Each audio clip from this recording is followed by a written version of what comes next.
सोचो कि हिरोशिमा पे एटम बॉम्ब गिरा हो जिसमें हिरोशिमा तुम हो और बॉम्ब तुम्हारी गर्लफ्रेंड।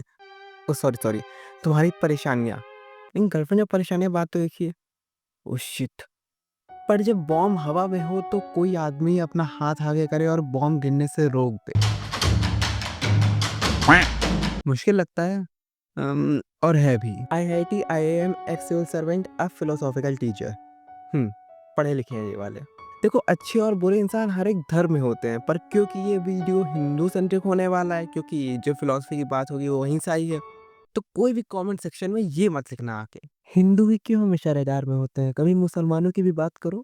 देखो, ये दो कौड़ी के डायलॉग आरएसएस के दलाल भी बोल सकते हैं, तो कुछ तो अलग करो। तुम्हारी जिंदगी चारों तरफ अंधेरों से घिरी हुई है और एक पल में सब खत्म सा लगता है।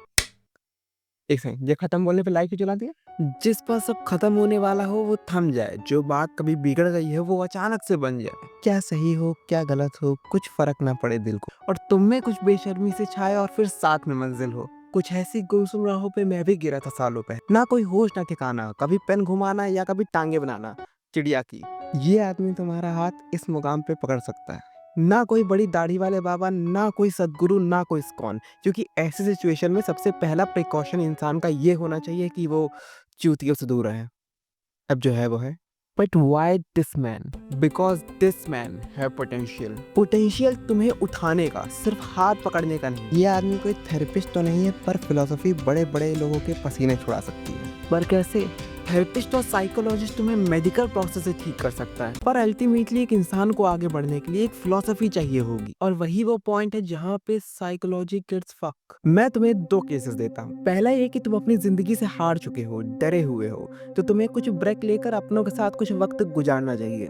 दूसरा ये कि इससे फर्क नहीं पड़ता तुम कितने अच्छे और बुरे हो, अगर तुम्हारे हाथ से चीजें छूटेंगी तो तुम्हारे साथ बुरा ही होगा। और अपनों के साथ तो बिल्कुल मत चले जाना, क्योंकि जिन्हें तुम अपना समझते हो वही सबसे ज्यादा तुम्हें खाना चाहते हैं। कौन सा सुनने में अच्छा है, पहला वाला ना? बस वही केस गलत है। भगवान में मानते हो या भगवान ही तुम्हारी शक्ति है? एक कहता है गॉड इज डेड और दूसरा उसके खिलाफ कहता है ये बोल के कि गॉड कहीं मर नहीं सकता क्योंकि वो सिर्फ कहानियों में है। मतलब दोनों एक ही है।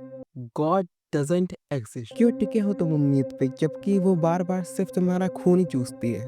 पर क्या करे, अब तुम तो इंसान हो, तुम्हें तो कोई कितना भी धिक्कार है, तुम्हें तो बेरोजगार होकर भी शादी ही करनी है, क्योंकि हवस पैसे नहीं देखती।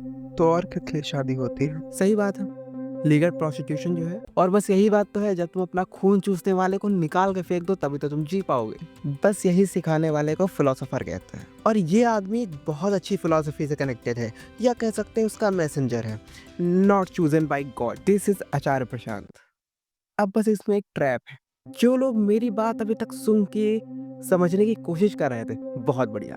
और लेकिन जो लोग आचार्य की सिर्फ तारीफ सुन के खुश हो रहे थे, यू आर इन ट्रैप, जहाँ पे मैं तुमसे कुछ भी फील करवा सकता हूँ। Acharya is good but he is not so good. स्पष्ट, डबल साइडेड। वेद बहुत अच्छे हैं, सुपीरियर है, ये है वो है, वेदांत ही ट्रुथ है, ठीक है।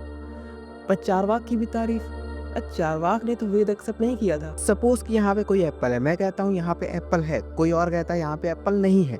हम दोनों एक ही टाइम पे ट्रू कैसे हो सकते हैं? Second, Vedanta is the ultimate truth. Vedanta ही सत्य है, वेदांत को ठुकराओगे चूर चूर हो जाओगे। सर 1945 में ना पोस्ट मॉडर्निज्म आ चुका है। अल्टीमेट ट्रुथ जैसा कुछ नहीं होता, ये हमें पता है। आप जो बता रहे हो वो सिर्फ डिस्कोर्स है जिसपे आप और आपके कुछ फॉलोवर्स बिलीव करते हैं। Third, making blind followers. YouTube के किसी भी वीडियो में चले आना जिसमें आचार्य प्रशांत क्रिटिसाइज करा गया है, कमेंट सेक्शन में कोई भी क्रिएटर को लॉजिकली काउंटर नहीं करता। वही सब रोज की गाली, रोज शराना, सपोर्ट के नाम पे बेसुरा बजाना। जब ऐसे ही भौंकने वाले फॉलोवर्स बनाने हैं तो आप में और इन सब में क्या अंतर रह गया?